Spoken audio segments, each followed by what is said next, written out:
So, balik tayo. At ang mas masakit para sa akin, ang mas masakit para sa akin, merong manifesto. May manifesto.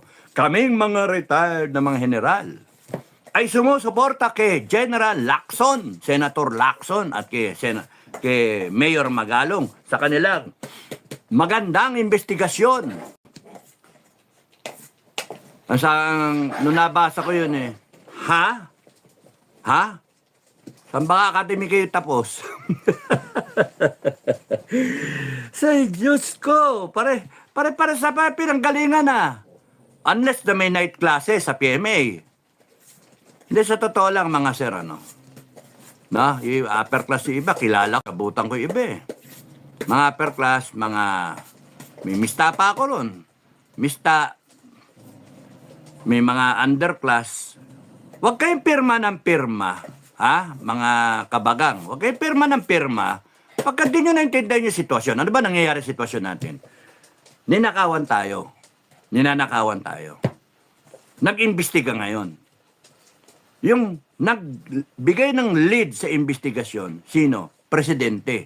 Isa sa suspect sa nakawan ng lahat na to, presidente rin So parang kino-cover up ng presidente yung sarili niya para pinalalabas niya na siya ay anti-corruption. O sige, inosente yung presidente. Granting, inosente yung presidente. Pero bakit doon kay Magalong sasabihin nila na wag involve ang presidente, wag involve ang tamba. Hanggang doon lang kay Ko. Ba't ganon? Selective yung justice, selective yung katotohanan. Hindi pwede. Kaya kita nyo, nag-resign si Magalong. Bravo Magalong, General Magalong. Okay ka talaga sir Honor committee yan. Honor committee yan. Isa yan sa nagpalaki sa akin sa honor committee. Isa yan sa inidol ko sa honor committee. Pero kay General Lacson, kay Senator Lacson, all right sir, kitang-kita mo, nagtestimonya ang isang Marines, ang isang sarento, na walang purbetso sa kanya, walang pakinabang sa kanya, kung ano man yung sasabihin niya, basta sinabi lang niya yung nakita niya, yung na-experience niya. Naghahatid sila ng pera. Isn't it worth the time ng investigasyon ng Blue Ribbon Committee na pupugin nyo, hanapin ninyo, palitawin talaga yung katotohanan.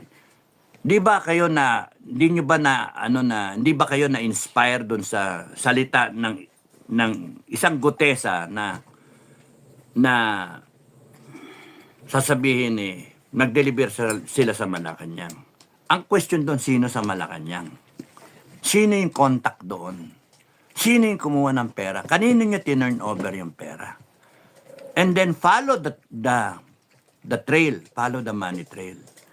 And it would have led to somebody higher.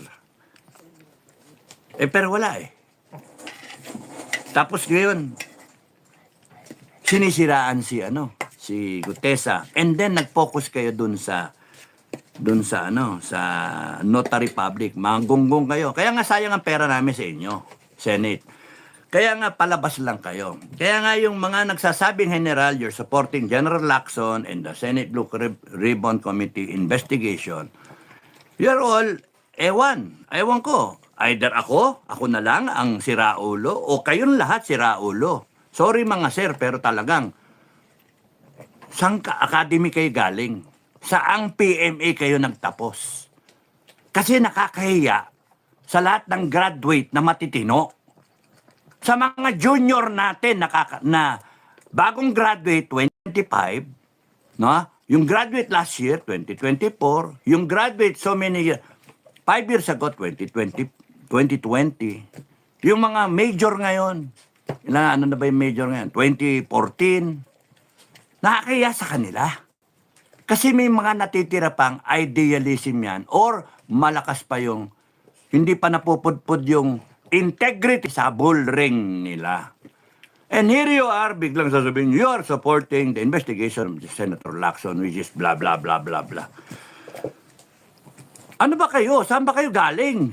Kitang-kita naman na tinatakpan eh. May pinagtatakpan. Eh kahit hindi ka lawyer, makikita mo eh. Eh kita niyo yung vlog ko nga na yung in-interview ko yung simpleng tao. Estudyante yun.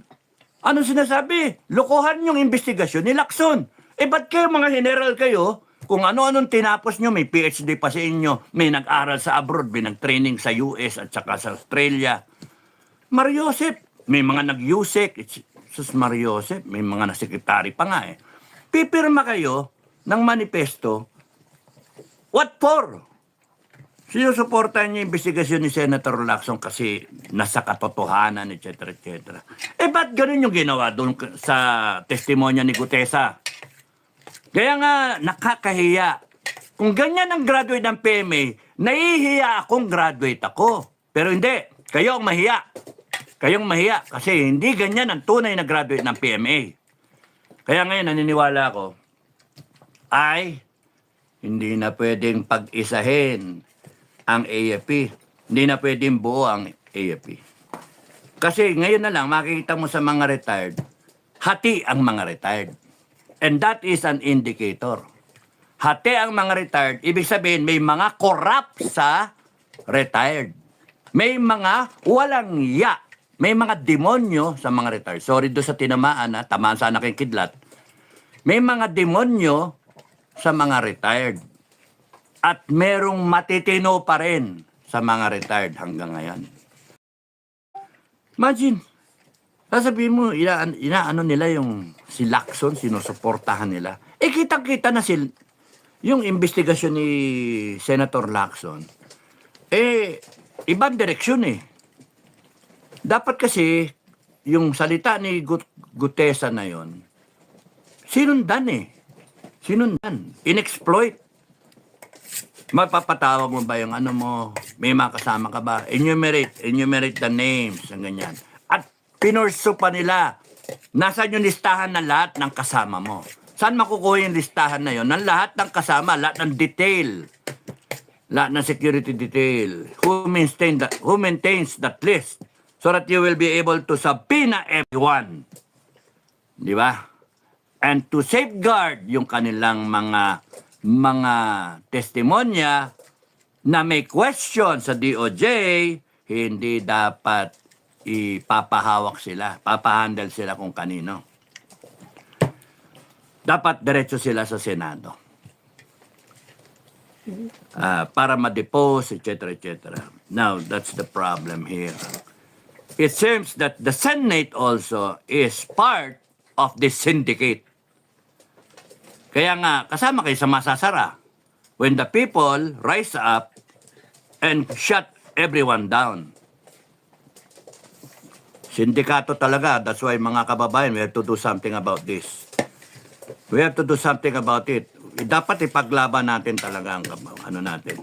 Kaya saka nakakita, Diyos ko. Tsaka, kaya nga, hati man yan, PMA, hati, mga retired, hati. I'm sure yung armed forces, hati na rin yan. Hati. I still believe that meron sa armed forces na matitino. And maraming salamat sa inyo. Kayong mga matitino, kayong mga kakampi sa taong bayan, advance. Maraming salamat sa inyo. God protect you, God bless you. And God bless your family. Ngayon, yung mga walang niya kayo, God strike you down. God strike you down.